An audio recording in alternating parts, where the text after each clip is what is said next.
ان اللہ یأمر بالعدل، قرآن کی تعلیمات سے ایک اہم تعلیم کیا ہے کہ اللہ تمہیں عدل کا حکم دیتا ہے. عدل کہتے ہیں بیلنس کو. دیکھیں ہم جو اردو میں عدل کا ترجمہ کرتے ہیں نا انصاف، تو یہ پورا عدل کا ترجمہ نہیں ہے، کیونکہ عربی میں عدل یہ ظلم کی ضد ہے. ظلم کہتے ہیں وضع الشیء فی غیر محلہ، کسی چیز کو وہ حیثیت نہ دینا جس کا وہ مستحق ہے. تو کسی بھی چیز کو جب آپ وہ ویلیو نہیں دیتے جو اس کا رائٹ ہے تو یہ عمل ظلم کہلاتا ہے. جیسے شرک، یہ بہت بڑا ظلم ہے، اللہ کے ساتھ بھی اپنے ساتھ بھی. اپنے ساتھ کیا ظلم ہے کہ آپ پر بھی حق ہے کہ آپ ایسا کام نہ کریں کہ آپ جہنم میں جانے کا ذریعہ بن جائیں، اپنے آپ کو جہنم کی آگ کا مستحق بنا دیں. تو اگر آپ شرک کرتے ہیں تو اپنی جان کے ساتھ بھی ظلم کرتے ہیں، اور اللہ کے ساتھ تو ظلم کر ہی رہے ہیں. اب دیکھیں حقیقت میں تو اللہ کے ساتھ کوئی ظلم نہیں کر سکتا نا، اللہ تھوڑی مظلوم بن سکتا ہے، اللہ تو طاقتور ہے. لیکن جب آپ ظلم کا عربی میں جو مطلب بنتا ہے وہ سمجھیں گے تو پھر یہ ظلم اللہ کے ساتھ بھی ہو سکتا ہے. کیا مطلب؟ اللہ جس چیز کا اہل ہے اور جس چیز کا حقدار ہے وہ حق اللہ کو نہ دینا. تو اللہ حقدار اس بات کا ہے کہ جب وہ کائنات کا خالق ہے اور سارے اختیارات اسی کے پاس ہیں، تو عبادت میں اس کے ساتھ کسی کو شریک کریں گے تو یہ اللہ کے ساتھ ناانصافی ہوگی. تو ظلم کا مطلب خوب اچھی طرح سمجھ لیں، کیونکہ عدل یہ ظلم کی ضد ہے، تو ہر چیز کو اس کا حق دینا. تو یہ ظلم ہے، کیونکہ کسی بھی چیز کو ہم جب سمجھتے ہیں نا تو اس کے اپوزٹ سے سمجھنا آسان ہوتا ہے. عربی کا ایک مقولہ ہے تعرف الاشیاء باضدادها، کسی بھی چیز کو سمجھنا ہو تو اس کے اپوزٹ سے سمجھیں. عدل سمجھنا ہے تو ظلم سے سمجھیں، آپ اندھیرے کو سمجھنا ہے تو روشنی سے سمجھیں، کالا رنگ سمجھنا ہے تو وائٹ کلر سے سمجھیں، آپ کے وائٹ کا اپوزٹ بلیک ہوتا ہے. تو غریب کو سمجھنا ہے تو امیر سے سمجھیں، اور امیر کو سمجھنا ہے تو غریب سے سمجھیں. یہ ایک دنیا کا ایک اصول ہے جسے کہ نظریہ اضافت کہتے ہیں نا. ہر چیز کسی چیز کی نسبت ہمیں سمجھ میں آتی ہے. تو پستی کو سمجھنا ہے تو بلندی سے سمجھ میں آئے گی، کنجوسی کو سمجھنا ہے تو سخاوت سے سمجھ میں آئے گی. تو عدل سمجھنا ہے تو ظلم. تو ظلم کہتے ہیں کسی بھی چیز کو وہ رائٹ نہ دینا جس کا وہ مستحق ہے. تو اللہ حکم دیتے ہیں عدل کا. کیا مطلب؟ اللہ کہتے ہیں ہر چیز میں بیلنس پیدا کرو، جس کا جو حق ہے وہ اس کو دو، جس کا جو حق ہے وہ اس کو دو. تو ہر چیز میں بیلنس کیا ہے؟ یہی اسلام ہے. اسی کو اللہ نے سورہ سیقول السفہاء جو دوسرا پارہ ہے اس میں فرمایا ہوا ہے کذالک جعلناکم امۃ وسطا، ہم نے تم کو معتدل امت بنایا، بیلنس امت، کہ ہر چیز میں اعتدال ہے. تو اسلام کے آپ تمام احکام کو اگر دیکھیں گے نا تو ہر چیز میں آپ کو بیلنس نظر آئے گا. اس پر میں چونکہ تفصیلی کئی دفعہ بیان کر چکا ہوں، اور یہ ہمارے تفسیر کے لیکچر میں زیادہ ڈیٹیل میں بھی نہیں جاتا. میرے بیانات میں اس میں بہت دفعہ میں نے اسلام کے حکام پر بیان کیا ہے کہ وراثت کے حکام میں، نکاح طلاق کے حکام میں، عبادت کے حکام میں، اور زکوٰۃ کے حکام میں، مالی عبادتیں ہوں، جسمانی عبادتیں ہوں، ہر چیز میں آپ کو بیلنس نظر آئے گا. اور اسلام کے علاوہ جتنی تحریکیں، جتنے مذاہب ہیں، آپ کو اس میں بے اعتدالی نظر آئے گی.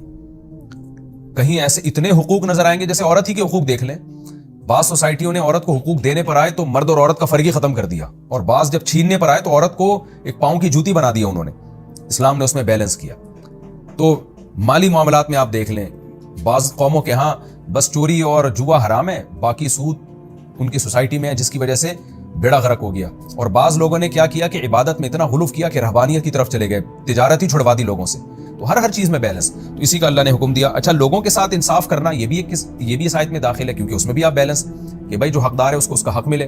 اگر کوئی قاضی جج فیصلہ کرتا ہے جس میں مظلوم کی مدد نہیں کی جاتی تو یہ بھی بے عدلی ہے، یہ بھی ظلم ہے، کیونکہ ناانصافی بھی بے اعتدالی کی ایک قسم ہے.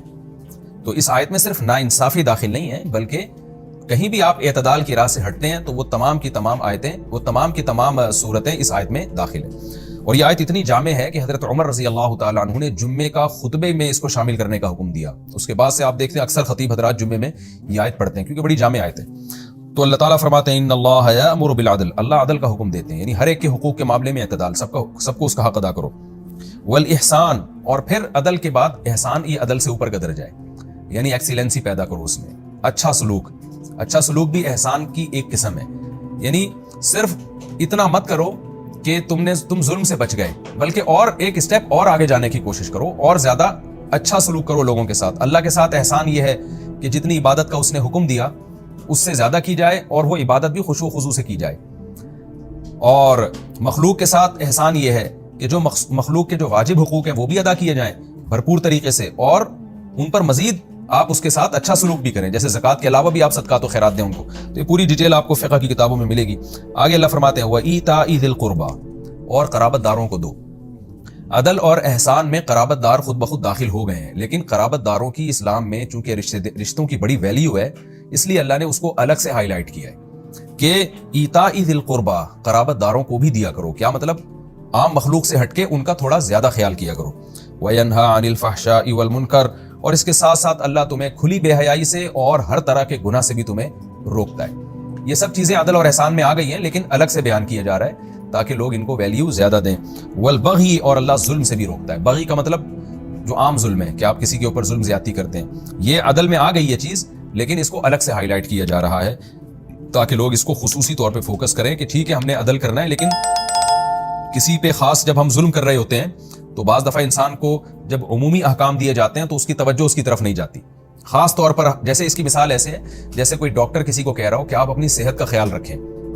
اب صحت کا خیال رکھنے میں سب چیزیں آ گئی بھائی, ڈائٹ آپ کی بیلنس ہونی چاہیے, ایکسرسائز ہونی چاہیے اور ٹائم پہ سونا ہو, نیند پراپر ہو وغیرہ وغیرہ, لیکن ڈاکٹر پھر چند چیزوں کو الگ سے ہائی لائٹ کر رہے ہوتے ہیں. بھائی آپ اپنی صحت کا خیال رکھیں, لیکن یعنی آپ اپنی صحت کا خیال رکھیں, خوراک کو آپ کنٹرول کریں, بڑا گوشت چھوڑ دیں, یہ کھائیں وہ کھائیں, تو وہ الگ سے کچھ چیزوں کو ہائی لائٹ کیا جاتا ہے. تو قرآن بھی چونکہ واضح و نصیحت کی کتاب ہے نا, صرف نالج کی کتاب نہیں ہے, تو اس لیے اس میں بھی بہت زیادہ تکرار ملتا ہے ہمیں. تو اللہ نے الگ سے کچھ چیزوں کو ہائی لائٹ کیا کہ اللہ تمہیں عدل اور احسان کا حکم دیتا ہے, رشتہ داروں کو دینے کا حکم دیتا ہے, کھلی بے حیائی ہو یا چھپی بے حیائی ہو, ہر طرح کی برائی سے تمہیں روکتا ہے. والبغی, اور اسپیشلی ظلم سے تمہیں روکتا ہے. یعظکم, اللہ تمہیں نصیحت کر رہا ہے, لعلکم تذکرون, تاکہ تم نصیحت حاصل کرو. تو اس آیت پہ ہمیں غور کرنا چاہیے, بہت جامع آیت ہے. آگے حکم ہے وَأَوْفُوا بِعَهْدِ اللَّهِ إِذَا عَاهَدتُّمْ, جب تم عہد کیا کرو تو اللہ کے عہد کو پورا کرو. دیکھیں اللہ کا عہد کا مطلب کیا ہے, ہر طرح کا جو عہد ہے نا اسلام میں وہ اللہ ہی کا عہد ہے, خوب سمجھ لیں. اس سے یہ مراد نہیں ہے صرف اتنا اس میں داخل نہیں ہے کہ آپ اللہ سے کوئی ایگریمنٹ کرتے ہیں تو وہ پورا کریں, مخلوق کا ایگریمنٹ پورا نہ کریں, نہ.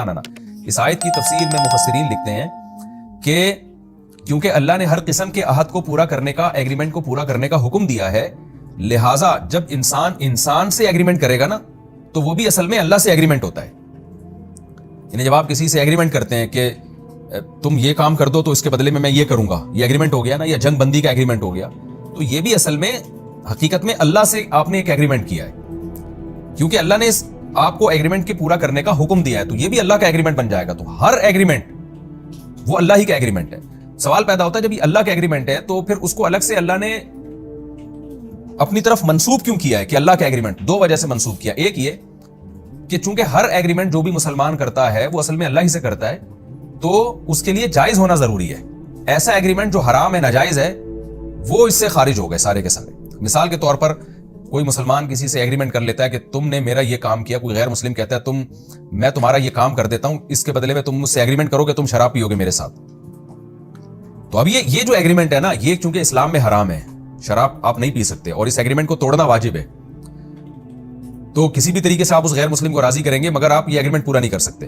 تو اس لیے اللہ نے ہر ایگریمنٹ کا تذکرہ نہیں کیا یہاں پر. وہ ایگریمنٹ جو اللہ کا ایگریمنٹ ہو, کیا مطلب اللہ کی طرف سے اس کی پرمیشن ہو. سودی ایگریمنٹ اسلام میں کالعدم ہے, شراب کے, زنا کے, کوئی بھی ناجائز آپ نے ایگریمنٹ کر لیا کہ میرا یہ کام تم نے پورا کر دیا, یا تم نے میرا یہ کام پورا کر دیا تو جس بندے کو, فلاں بندے کو میں قتل کر دوں گا جس کو تم قتل کرنا چاہتے ہو, یہ ظلم ہے, یہ ایگریمنٹ حرام ہے. تو عہد اللہ کا مطلب کیا, اللہ کا عہد کیا مطلب, وہ عہد جس کے پورا کرنے کا اللہ نے حکم دیا ہے. تو اس میں صرف جائز ایگریمنٹ داخل ہے. ایک حکمت تو یہ, اور دوسرا اللہ کا تذکرہ اس لیے کیا گیا تاکہ مسلمان ایگریمنٹ کو پورا کرنے میں دوسری قوموں سے زیادہ اس کو اہمیت سے لیں, دوسری قوموں سے زیادہ پابند ہوں ایگریمنٹ کو پورا کرنے میں. کیونکہ دوسری قومیں جب ایگریمنٹ کرتی ہیں کسی بھی قوم سے تو وہ اس کو ایک انسانی ایک حقوق کا مسئلہ بناتی ہیں کہ انسان جب ایگریمنٹ کرے تو اس کو ایک اخلاقی ذمہ داری ہے کہ پوری کرے. لیکن مسلمان جب ایگریمنٹ کرے گا تو اس کو یہ آیت یاد آئے گی کہ اللہ نے بتا دیا ہے کہ ہر ایگریمنٹ وہ میرا ہی ایگریمنٹ ہوتا ہے, تو وہ اللہ کا حکم سمجھ کے اس کو پورا کریں اور اس کی اہمیت ان کے دلوں میں زیادہ. اس طرح کی اور ویڈیوز کے لیے ہمارا چینل مفتی صاحب آفیشیل سبسکرائب کریں.